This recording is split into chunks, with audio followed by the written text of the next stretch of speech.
इससे पहले भी त्रिवेंद्र राव जी थे, उन्होंने तो बड़ा मतलब बेरोजगारों के साथ एक भद्दा मजाक किया है। जब मामले खुले, जब धांधली जो सामने आई फॉरेस्ट गार्ड में, तो उन्होंने क्या करा कि इन्होंने एक सीमित जांच का वो करके इसको लपेट लिया था। और उसके बाद जब जिस दिन अपना इस्तीफा इन्होंने दिया, उस दिन उसको रिजल्ट जारी किया, तो वहाँ पे भी शंका हुई कि क्यों मतलब मुख्यमंत्री जी उस दिन ही रिजल्ट जारी करवा रहे हैं जिस दिन अपने आप इस्तीफा दे रहे हैं। नमस्कार, आप देख रहे हैं उत्तराखंड तक और मैं हूं आपके साथ सरिता तिवारी। हमारे साथ मौजूद हैं इस वक्त उत्तराखंड बेरोजगार संघ से बॉबी पवार, जो कि कई सालों से इन घोटालों की यूके में जिस तरह से पेपर लीक का प्रकरण हो रहा है, इसको लेकर सालों से आवाज उठाते रहे और उसी की वजह से आज आप ग्राउंड पे देख रहे हैं कि इतने एक्शन यहाँ पर हो रहे हैं। इसी को लेकर आज हम डिटेल में यहाँ पर बातचीत करेंगे बॉबी पवार से कि जो अभी मौजूदा हालात है इसमें क्या कुछ है। बॉबी पवार जी, बहुत बहुत आपका स्वागत है उत्तराखंड तक। बहुत बहुत धन्यवाद आपको। सबसे पहले मैं आपसे यही जानना चाहूँगी, आप सीएम साहब से यहाँ पर मिले और पहले बताइए दर्शकों को कि कट टू कट में मतलब क्या बात हुई। देखिए, सीएम साहब से हमारी बातचीत ये हुई कि जिस प्रकार से ये जो घोटाले उजागर हो रहे हैं, इस पे रोकथाम ना लगने दें, क्योंकि ये जो परत दर परत खुल रही है, इसमें हमने सीएम साहब से कहा कि इसमें जो जांच है उसको और जांच का दायरा बढ़ाया जाए। वो चीज़ हमने सीबीआई जांच की मांग रखी हो, तो सीएम साहब ने सीबीआई जांच के लिए भी कहा है कि ठीक है, हम उसके लिए भी तैयार हैं, कोई वो नहीं है। सीएम साहब ने कहा है कि अभी पहले जो भर्तियां हैं उसका जो ट्रांसफ़र इन्होंने यूकेसीसी यूकेपीएससी के लिए ट्रांसफ़र की है, वो इसीलिए की है कि शायद तैयारी सीबीआई जांच की भी है, क्योंकि अगर उससे पहले ही सीबीआई जांच हो जाती तो कहीं ना कहीं भर्तियां लटक जाती। तो अब जब ट्रांसफ़र कर दिया है तो अब सीबीआई जांच के लिए मुझे लग रहा है कि तैयार है। परंतु हम इसके लिए धन्यवाद भी देना चाहेंगे सीएम साहब का कि इन्होंने पहले मुख्यमंत्री है कि आज तक जितने भी घोटाले हुए हैं, उन घोटालों में अगर किसी ने कार्रवाई करने की सोची है तो ये वर्तमान के मुख्यमंत्री जो है पुष्कर धामी जी, उन्होंने किया है। क्योंकि इससे पहले भी त्रिवेंद्र राव जी थे, उन्होंने तो बड़ा मतलब बेरोजगारों के साथ एक भद्दा मजाक किया है। जब मामले खुले, जब धांधली जो सामने आई फॉरेस्ट गार्ड में, तो उन्होंने क्या करा कि इन्होंने एक सीमित जांच का वो करके इसको लपेट लिया था। और उसके बाद जब जिस दिन अपना इस्तीफा इन्होंने दिया, उस दिन उसको रिजल्ट जारी किया, तो वहाँ पे भी शंका हुई कि क्यों मतलब मुख्यमंत्री जी उस दिन ही रिजल्ट जारी करवा रहे हैं जिस दिन अपने आप इस्तीफा दे रहे हैं। तो ये बड़ा एक शंका है और सीबीआई जांच ऐसे मामलों की होनी चाहिए। हम ये नहीं कह रहे कि वर्तमान परिप्रेक्ष्य में आज की ही भर्तियों की हो, पिछली जो भर्तियां जो ऐसे घेरे में रही है, तो उन भर्तियों की भी सीबीआई जांच के लिए होनी चाहिए। ठीक है, तो जो पिछली भर्तियां हुई हैं वो भी कहीं ना कहीं बीजेपी की सरकार रही है, मुख्यमंत्री हालांकि बदलते रहे, तो आपका कहना है कि मौजूदा मुख्यमंत्री कम से कम कुछ तो एक्शन यहाँ पर ले रहे हैं। आपने त्रिवेंद्र सिंह रावत की बात की कि वो जो है फॉरेस्ट गार्ड भर्ती मतलब बहुत सीमित जांच उन्होंने करवाई है, और भी मुख्यमंत्री रहे होंगे तो उनके कार्यकाल में भी, क्योंकि 2016 से हम सुन रहे हैं कि इस तरह की चीज़ें हो रही हैं। सेकेंड, आपने बताया कि जो यूके की ये जो एग्जाम्स हैं 23 परीक्षाएं, अब वो यूकेपीएससी कराएगा। अब आपने एक आपका हम देख रहे थे जो मांगे हैं, उसमें एक मांग ये भी थी कि ये जो यूकेपीएससी है, इस पर भी उतना आप ट्रस्ट नहीं कर सकते, इसमें भी पिछली कई 5 सालों में धांधलियां हुई हैं। तो कोई परीक्षा बता सकते हैं या कोई जिसमें धांधली हुई हो, या किस बेसिस पे हम कह सकते हैं कि उसमें धांधलियां हुई हैं? देखिए, जो इससे पूर्व जो त्रिवेंद्र राव जी के समय जो फॉरेस्ट गार्ड की भर्ती हुई थी, उसमें जो धांधली हुई, उसमें जो माफिया थे, उसमें एक माफिया वो है जो आज भी यूकेपीएससी के अंदर कार्यरत हैं। वो आज भी पद पे बैठे हैं और काम कर रहे हैं। तो क्या जब उन्होंने यूकेएसएससी में सेंध मार ली, तो वहाँ जहाँ खुद काम कर रहे हैं, क्या वहाँ सेंध नहीं मार सकते हैं? और ऐसा ही है कि यूकेपीएससी में कई ऐसे मामले हैं, हमारे पास भी ऐसे मामले हैं जिसमें नियमावली के विरुद्ध जाकर इन्होंने काम किया है। और आप ऑडियो एक वायरल हो रहा था बीच में एक महिला का, जिससे उनसे सीधे तौर पर कहा जा रहा था कि कुछ डिमांड की जा रही थी और उसके उनके सिलेक्शन करने की बात की जा रही थी। तो यूकेपीएससी पे भी ऐसा विश्वास कर पाना एकदम से ठीक नहीं है, क्योंकि मामले उजागर हुए हैं। अभी अगर जो जेई का रिजल्ट निकला है, उसमें अगर मैं आपको बता दूं तो जेई में क्या हुआ कि नियमावली के विरुद्ध जाकर इन्होंने 5 गुना बच्चों को लिया है, जबकि 3 गुना बच्चे लेने थे। क्या एग्जैक्ट क्या हुआ उसमें? एग्जैक्ट ये है कि मामले को दबाने के लिए ये बच्चे इतने ज़्यादा तादाद में लिए गए हैं। और मैं कहना चाहूँगा कि जेई में जिन बच्चों को इंटरव्यू के लिए कॉल आया है, जिनके रोल नंबर डाले गए हैं, उन्हें खुद नहीं पता कि उनके कितने नंबर है या उनके और दूसरे बच्चे के बीच में नंबरों का अंतर कितना है। वो हुआ ही नहीं, क्योंकि वो इसलिए नहीं कि वहाँ पर अगर ये पता लग जाए, तो मैं दावे के साथ कह सकता हूँ, हमने आज उसके लिए लेटर भी एक लिखा है। हमने वो लेटर इसलिए लिखा है कि हम चाहते हैं कि जो रिजल्ट जारी हो, अगर पारदर्शिता बनी रहे तो पारदर्शिता इस ओर से दिखे कि बच्चे का नाम, उसके फादर का नेम और प्राप्तांक और जो श्रेणी है वो पहले डाली जाए। पहले डालते थे, परंतु ऐसा क्या हुआ कि जब सब कुछ सामने आया और चीज़ें निकल कर भी आई कि कई इन JEE की जो है उसमें पैसे लिए हुए हैं माफियाओं ने, और उसके बाद आप इस तरह की हरकतें कर रहे हैं। तो हमने लोक सेवा आयोग के अध्यक्ष को ये लेटर लिखा और 1 सप्ताह का टाइम दिया हमने कि आप इस प्रकार से इस रिजल्ट को जारी करें कि सबके सामने जो है पारदर्शिता बनी रहे। अगर ऐसा नहीं होता है तो एक बड़ा आंदोलन लोक सेवा आयोग के बाहर किया जाएगा और उनसे ये इस प्रकार की जो प्रणाली चाह रहे हैं, पारदर्शी प्रणाली, वो हम करवाएंगे। और हम कुछ सुन रहे थे कि आपके पास आपने कुछ कहा भी था, इससे पहले भी आप उत्तराखंड तक पर एक बार जुड़े थे, तो आपने बताया था कि कुछ ऐसे बच्चे हैं जिनको आप वाकई में जानते हैं, जिनको आपने सामने देखा है कि जिनका किताब से कोई मतलब ही लेना देना ही नहीं है, लेकिन फिर भी वो जो है पास हो जाते हैं अच्छे नंबर से। तो वो कोई लिस्ट आप बता रहे थे, कोई नाम है आपके पास और कोई ऐसे बच्चे जो वाकई में आपने देखे? देखिए, प्रारंभ तो यहीं से हुआ था और हमने वो लिस्ट आयोग को दी थी। आयोग के बाद हमने वो लिस्ट STF को दी थी। तो जब छानबीन शुरू हुई तो आज STF की भी ये रिपोर्ट है। STF खुद DGP और खुद STF के जो SSP है उन्होंने खुद ऑन कैमरा आकर ये कहा है कि हमने 200 प्लस लोग जो चिन्हित कर लिए हैं। तो जो चिन्हित किए हुए लोग हैं वो कहीं ना कहीं 90% तो उस लिस्ट के ही लोग हैं। हाँ, एक आध नाम हो सकता है गलत तरीके से चला गया हो, क्योंकि हमें भी प्रदेश भर से जो नाम आए थे हमने भी उसका वेरिफिकेशन किया, उसके बाद उस चीज़ को दिया। तो हो सकता है कि एक आध गलत निकल जाए, परंतु 95+% वो नाम आज साबित हो चुके हैं कि हाँ, इन्होंने गलत तरीके से। और सबसे बड़ी बात यह है कि कुछ लोग पहले पंक्ति में आकर ये नारे लगाते थे कि हमें ज्वाइनिंग दो, ज्वाइनिंग दो। वो बात हम कह रहे हैं, परंतु आज STF ने उन पर जब नकेल कसी तो आज वो लोग भी STF की रडार पर है और उनको अच्छा, वो जो वीडियो टॉपर की भी हम कुछ दिन पहले बात कर रहे थे, तो वीडियो टॉपर भी STF के निशान पर आ गया। तो ऐसे में क्या वो वीडियो टॉपर भी, मैं नाम याद नहीं आ रहा, बता सकते थोड़ा सा, तो क्या वो भी ऐसे दावे करता था कि हाँ मैं तो मेहनत से पास हुआ हूँ लेकिन फाइनली ये रिजल्ट निकला? बिल्कुल ऐसे दावे करते थे। और इसमें तो आप ये मान के चलिए कि जो जेलों के अंदर बंद हैं, जिनके सिलेक्शन हुए थे और जिन्होंने कई लोगों को पेपर भी बेचा था, कुछ ऐसे लोग हैं वो ऑलरेडी कहीं जॉब कर रहे थे और ग्रुप C के माध्यम से ही, UKSSC के माध्यम से ही निकले थे और उन्होंने वो पेपर भी आउट करवाए, आज यहाँ भी आउट करवा रहे और इसमें भी अपना सिलेक्शन करवाया। तो ये भी गारंटी नहीं है कि जो ये लोग कहते हैं कि हमारे तो इतने पेपर निकले हैं, उनके भी निकले थे, वो भी कह रहे हैं कि हमारे तो 2-3 निकले हैं।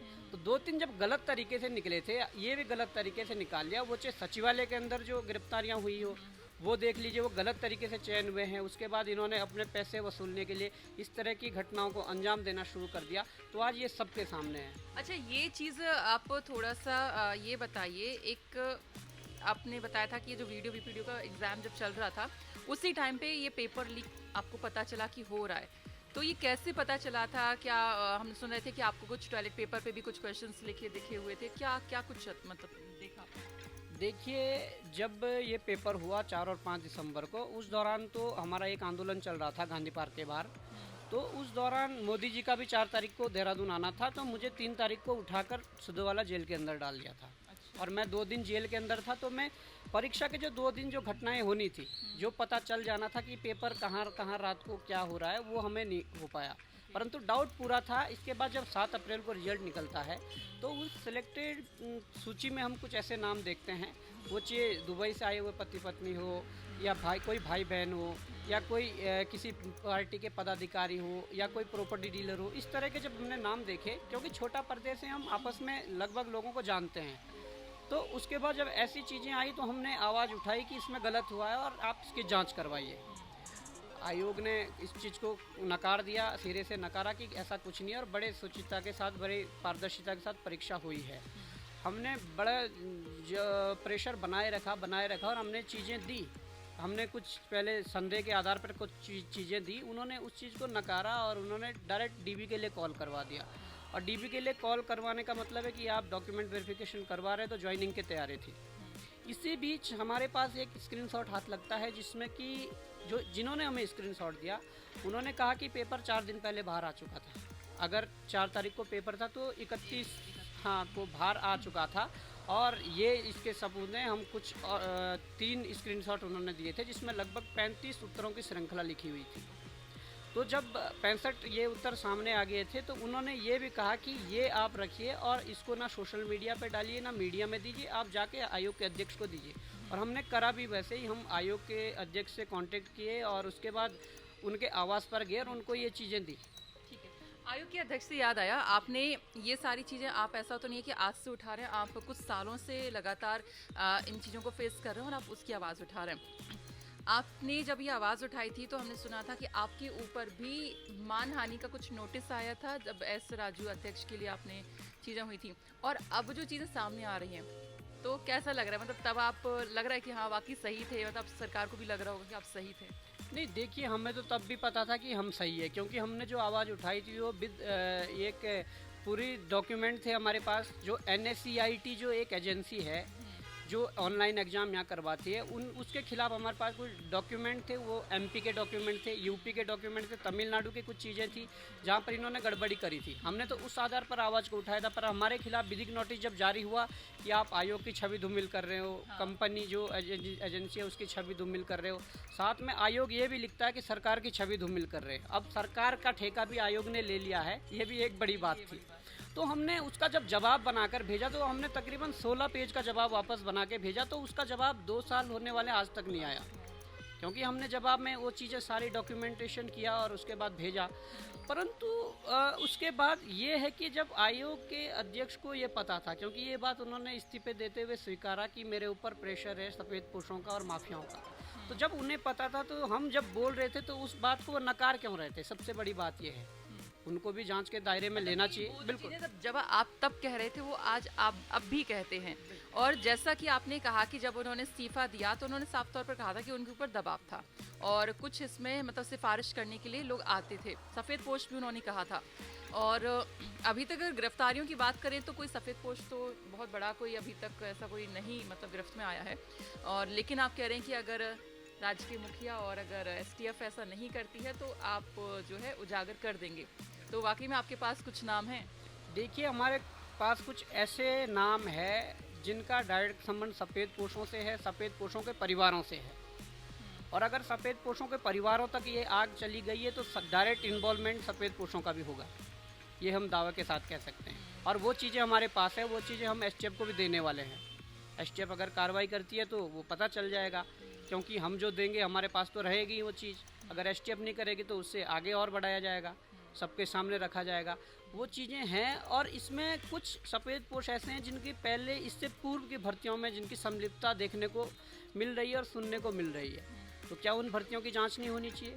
बिल्कुल होनी चाहिए। आज अगर प्रदेश के मुखिया धामी जी हैं तो इससे पूर्व भी कई लोग रहे हैं, उनके समय में उनके कार्यकाल में भी ऐसी घटनाएं हुई है और उनकी जांच नहीं हुई है, सबसे बड़ी बात है। आज अगर धामी जी है तो कम से कम जांच हो रही है, परंतु इससे पूर्व की जो भर्तियां उन पे जांच करवाइए। हम दावे के साथ कह सकते हैं कि उनकी संलिप्तता, कई सफ़ेद पोशों की संलिप्तता उसमें आएगी और निश्चित रूप से ही उन लोगों की गिरफ्तारियां होंगी। ठीक है।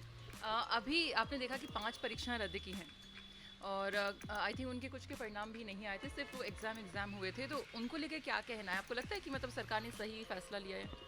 देखिए, सरकार ने संदेह के आधार पर उन परीक्षाओं को रद्द करने की बात कही है, परंतु हम ये कहना चाहेंगे कि उनकी एक बार जांच हो। जिन परीक्षाओं में कोई गड़बड़ियां नहीं है, जो निर्विवादित परीक्षाएं हैं, उनको रद्द ना करके उनको आगे की प्रक्रिया उन पर करी जाए। परंतु जिन भी परीक्षाओं में गड़बड़ियां दिख रही है, क्योंकि RMNS जो सॉल्यूशन कंपनी है जो छपाई का काम कर रही है, अब जो पेपर उन्होंने छापा होगा उनमें तो तहकीकात ढंग से करनी पड़ेगी। बाकी जो कुछ चीज़ें हैं, जैसे मत्स्य पालन की परीक्षा थी, उसमें भी कुछ गड़बड़ियां ऐसी थी जो पेपर से पहले की गड़बड़ियां हैं, और जिस दिन पेपर था उस दिन पहले तक हम विभागीय मंत्री के पास गए थे, उसमें कुछ चीज़ें ऐसी थी उसको लेकर गए थे, परंतु नहीं काम कर पाए। आज अगर वो रद्द की कगार पर है तो उसमें तो हम कहना चाहेंगे ठीक है। उसके बाद अगर रैंकर्स की भर्ती है, रैंकर्स की भर्ती में देखिए गड़बड़ियाँ अंदर से सुनने को मिली बहुत है, और उसमें बड़े अधिकारी का इन्वॉल्वमेंट हो सकता है, और उसकी अगर ढंग से जांच की जाए तो उसमें सामने बहुत कुछ निकल कर आ सकता है। बाकी जो इसके अलावा जो और रद्द करी गई परीक्षाएं हैं, उसमें हम यही रिक्वेस्ट करना चाहेंगे गवर्नमेंट से कि उसको संदेह के आधार पर रद्द ना करें, उस पर जांच हो, तहकीकात हो, और अगर उसमें कुछ गड़बड़ियाँ पाई जाती है तो उसे रद्द करें। अगर गड़बड़ियाँ नहीं पाई जाती है तो उसे रद्द ना करें। और ऐसे ही और परीक्षाएं जो एसटीएफ के पास जांच में हैं, उन परीक्षाओं में क्या करें कि जिनमें गड़बड़ियां पाई जाए, गड़बड़ियों वाली भर्तियों को रद्द करें, अगर आपको राज्य बचाना है। और ये नए सिरे से इस बात पे बोलना चाहूँगी, कुछ जो चयनित अभ्यर्थी है उनका आपको लेके यही कहना था कि क्यों आप लोग ये मांग कर रहे हैं कि सिर्फ जो वीडियो और बीपीडीओ है यही परीक्षाएं क्यों रद्द करनी है, गड़बड़ियाँ तो और में भी हुई हैं तो उसमें उनको क्यों रद्द नहीं करने की मांग कर रहे हैं। तो मतलब ऐसा क्यों कि सिर्फ इसी को ही रद्द करना है, क्या आप उनको मतलब रीज़न देना चाहेंगे? देखिए, ऐसा नहीं है कि हम ये कह रहे हैं कि वीडियो बीपीडीओ ही रद्द करें। ये तो शुरू में जब वीडियो बीपीडीओ के माध्यम से ही हमने मुद्दा उठाया था, तो शुरू में टारगेट वीडियो बीपीडीओ ही था। परंतु आज अनेकों भर्तियों में अगर गड़बड़ियां सामने आ रही है, अनेकों भर्तियों के खुलासे हो रहे हैं, तो हम तो ये मांग रखना चाहते हैं कि जिसमें गड़बड़ियां हुई है उन परीक्षाओं को रद्द करें। और दोबारा न्याय तभी होगा कि दोबारा आप जल्दी से जल्दी उन परीक्षाओं का जो वो करें। यहाँ पे अगर जैसे मान लीजिए बच्चों के नज़रिए से सोचें जिन्होंने मतलब काफ़ी साल पहले एग्ज़ाम दिया था, मान लीजिए आज वो रद्द हो जाती हैं, तब गड़बड़ियाँ थी 2016 में, 2022 हो रही है, अब उनकी एज बहुत आगे निकल गई होगी, एक अलग मानसिक लेवल पे आ चुके होंगे, समझ रहे हैं, एक उम्र होती है पढ़ाई की। तो आप अगर उनके एंगल से भी सोचें तो आपको लगता है कि जो पुरानी गड़बड़ियाँ वाले जो परीक्षाएं थी उनको रद्द करना सही रहेगा या उनमें सिर्फ जांच करना सही रहेगा? देखिए, इसमें क्या है, इसमें दो पहलू हैं। जो भर्तियां मतलब चल रही है, जिनमें ज्वाइनिंग नहीं हुई है, उन भर्तियों की जांच हो, गड़बड़ियां हो तो रद्द हो, ठीक है। दूसरा पहलू यह है कि जिनमें ऑलरेडी ज्वाइनिंग हो चुकी है, जैसे चीज़ें निकल कर आ रही है, दरोगा भर्ती की निकल के आ रही है, और कोर्ट जुडिशियल वाली जो ग्रुप सी की भर्ती थी वो निकल कर आ रही है, फॉरेस्ट गार्ड निकल कर आ रहा है, जिनमें ज्वाइनिंग हो चुकी है, तो उनमें तो सीधी सी बात है कि आप छटनी करिए। माफिया आप लोगों के जेलों के अंदर है, उनसे आप पूछिए कि किन किन परीक्षाओं आपने गड़बड़ियाँ की और कितने लोगों को आपने लगाया है। उन पे आप 3rd डिग्री दीजिए, कुछ भी दीजिए, पर उगलवाइए कि कितने लोगों तक आपने ये पहुंचाया था, और उस आधार पे छटनी हो। अब जैसे 2.5 लाख बच्चों में से जो वीडियो बीपीडीओ का हुआ था, करीब 916 बच्चे निकले हैं, तो उनमें से कुछ ऐसे होंगे जो भाई पैसे दे के पास हुए होंगे या जिनको कुछ क्वेश्चंस मिले होंगे, कुछ ऐसे भी होंगे जो वाकई में मेहनत करके पास हुए होंगे। तो ये 916 जो पद हैं, जो बच्चे हैं, मतलब इनका फिल्टर कैसे करेगी एसटीएफ? मतलब रद्द करना क्या ऑप्शन सही है या कुछ इसकी जांच हो सकती है? क्या लगता है, कैसे करना चाहिए आपके हिसाब से? देखिए, फिल्टर तो मेरे हिसाब से हो पाना मुश्किल है, ये बात एसटीएफ भी खुद कह रही है, और कई लोग जो ज्ञाता है इस चीज़ के वो भी कह रहे हैं, और खुद कुछ जो हमारे विधिक सलाहकार हैं वो भी कह रहे हैं कि सेग्रीगेशन मुश्किल हो पाना है। अब सेग्रीगेशन एक आधार पर अब हो सकता है कि आप इसको अगर दोबारा करवाएंगे तो अपने आप ही छटनी हो जाएगी, जो मेहनती है वो निकलेगा, क्योंकि इस 916 में इतनी बड़ी धांधली हुई है। अभी तक 39 गिरफ्तारियां और 2 बंदरोगा में 41 गिरफ्तारियां टोटल हो चुकी है। तो इतनी बड़ी चेन ने कितने लोगों तक ये पेपर पहुंचाया है, इसका मतलब एक अंदाज़ा लगा पाना मुश्किल है। अब वही कह रहे हैं कि अगर इसमें पता भी चल जाता है कि कितने लोगों ने किया है, ये एसटीएफ खुद कह रही है कि हम अगर रिपोर्ट में 300 देंगे तो ऑब्वियसली वो 500 होंगे, हम ये खुद कह रहे हैं। क्योंकि और उसके बाद अगर 500 होते हैं या 600 होते हैं तो उसमें अगर 200-300 जो अपने मेहनत से आए हैं, अगर वो इतनी बड़ी धांधली में अपने मेहनत से आए, तो मैं तो दावे के साथ कह सकता हूँ कि वो दोबारा री एग्ज़ाम में ही मतलब टॉपर वो लोग होंगे, और ये करना भी पड़ेगा। क्योंकि होगा क्या, यहाँ पर बच्चों का नुकसान इसलिए भी है कि अगर ये परीक्षा रद्द नहीं होती है तो बच्चे कोर्ट जाएंगे, ऑब्वियसली कोर्ट जाएंगे, जिनका एक नंबर से रुका हुआ, आधे नंबर से रुका हुआ, और अगर कोर्ट चलेगी तो कम से कम 1.5-2 साल ये भर्ती खींचेगी, तो बहुत आगे ये भर्ती जाएगी। और अभी आई थिंक हम सुन रहे हैं कि मतलब सरकार कह रही है कि शीघ्र से शीघ्र जो है यहाँ पर मतलब परीक्षाएं करा के भर्तियाँ करवाएंगे, ये कह रही है। देखिए, सरकार का कहना तो स्पष्ट है, पर हम तो सरकार से यही रिक्वेस्ट करना चाहते हैं कि जो भर्तियाँ रुकी हुई है, जिन भर्तियों में गड़बड़ियाँ हैं, उनकी छटनी करके उनको दोबारा अगर एग्ज़ाम करवाना चाहते हैं, सबसे पहले उन एग्ज़ामों को करवाइए। और सरकार से ये भी हमने रिक्वेस्ट रखी है, परसों हम जब मुख्यमंत्री जी से मिले, हमने कहा कि ये सारा बर्डन एक यूकेपीएससी पे डालना उचित नहीं है, क्योंकि वो पहले ही लेट चल रहे हैं, वो खुद अपनी जो भर्तियां हैं उनको समय से नहीं करवा पा रहे हैं। इसी बॉडी को एक नए पुनर्गठन वो करके इस बॉडी को यूकेएसएससी को दोबारा खड़ा करवाया जाए और यहाँ पर अध्यक्ष और सचिव पद पर किसी वरिष्ठ आईएएस अधिकारी को बिठाकर ये फिर से शुरू करा जाए, क्योंकि ग्रुप सी का जो लेवल है और उसके लिए जो यूकेएसएससी काम कर रहा था वो काम अच्छा था और टाइम से परीक्षा हो रही थी।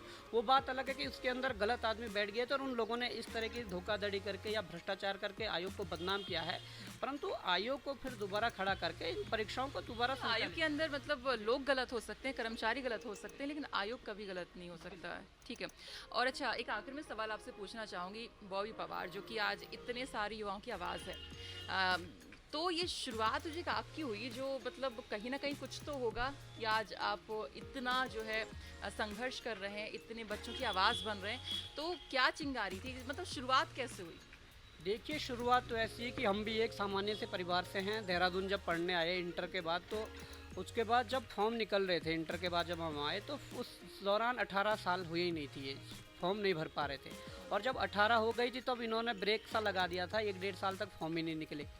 तो उस मतलब मानसिक दबाव में जो हम थे उस दौरान कि फॉर्म नहीं निकल रहे, हम तैयारी भी कर रहे हैं, तो एक संगठन बनाने की ज़रूरत पड़ी कि हम वैकेंसी निकालने के लिए एक संगठन बनाते हैं, और बनाया भी। और उस संगठन के माध्यम से 26 मार्च 2018 को एक भव्य रैली भी की, और उस भव्य रैली में पहले दिन ही इतना कुछ हुआ कि लाठीचार्ज हो गया, पथराव हो गया, हमारे कुछ लोग एडमिट हो गए, मुकदमे लग गए।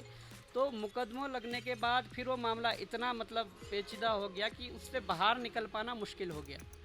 उसके बाद कंटिन्यू छात्रों का जो विश्वास था वो हमारे प्रति बढ़ा। उन्होंने कहा कि आगे जो भी चीज़ें होती थी, जो गड़बड़ियाँ होती थी या जो भी काम होते थे, उनके लिए डायरेक्ट कॉल आ जाते थे कि ये करना है, ये करना है।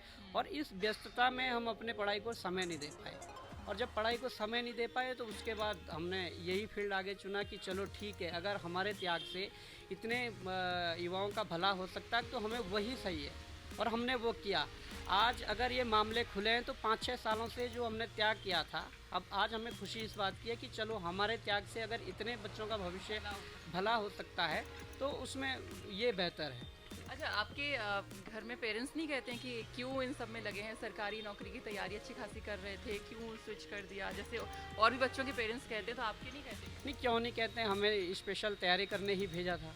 परंतु अब कंडीशन ऐसी हो गई या समय की कुछ ऐसी डिमांड थी कि हमें दूसरा रास्ता चुनना पड़ा, और चुना, और आज उस रास्ते पे चल रहे हैं। और उम्मीद है, हमें विश्वास है कि हम आगे भी इस रास्ते पे चलते रहेंगे, और जब जहाँ पर भी ये भ्रष्टाचार की बात हो या अन्याय जो सहन हो रहा है उत्तराखंड में, उसके खिलाफ जो आवाज़ उठाने की बात हो, हम आगे भी लड़ते रहेंगे। और एक और सवाल आपसे, आप एक और लड़ाई लड़ रहे हैं, हम देख रहे हैं साथ में विधानसभा भर्तियों को लेकर भी आपने परेड ग्राउंड में रैली, वो भी था भ्रष्टाचार का ही एक पार्ट यहाँ पे।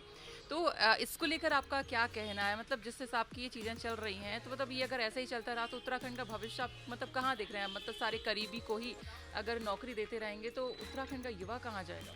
देखिए, हमारी लड़ाई यही है कि उत्तराखंड में जो भी हो पारदर्शी रूप से हो, यहाँ पर किसी नेता के सिफारिश पर नौकरी ना मिले। यहाँ पर देखा जाए, अगर कोई प्रधान भी बन जाता है तो वो इतनी सिफारिश तो कर ही लेता कि अपने बीवी बच्चों को या अपने भाई को, भतीजे को वो नौकरी पे लगा देते हैं। तो ये जो सिलसिला, ये जो सिस्टम है, इस सिस्टम को सुधारने के लिए लड़ाई है, और इस लड़ाई को जहाँ तक भी लड़ना पड़े हम लड़ेंगे, अंजाम तक इस लड़ाई को पहुँचा कर रहेंगे। आपको नहीं लगता कि अगर ये सारी चीज़ें बहुत ही बेहतरीन तरीके से जांच का रिजल्ट आ जाता है, चाहे विधानसभा भर्ती वाला हो या चाहे ये यूपी वाला हो, आधे सरकारी ऑफिस खाली हो जाएंगे? देखिए, सरकारी ऑफिस खाली होते हैं, अगर अयोग्य लोग भरे हुए हैं, उन लोगों के बाहर होने से अगर वो लोग बाहर होते हैं तो प्रदेश का भला ही होगा, क्योंकि हमारे उत्तराखंड में टैलेंट की कमी नहीं है।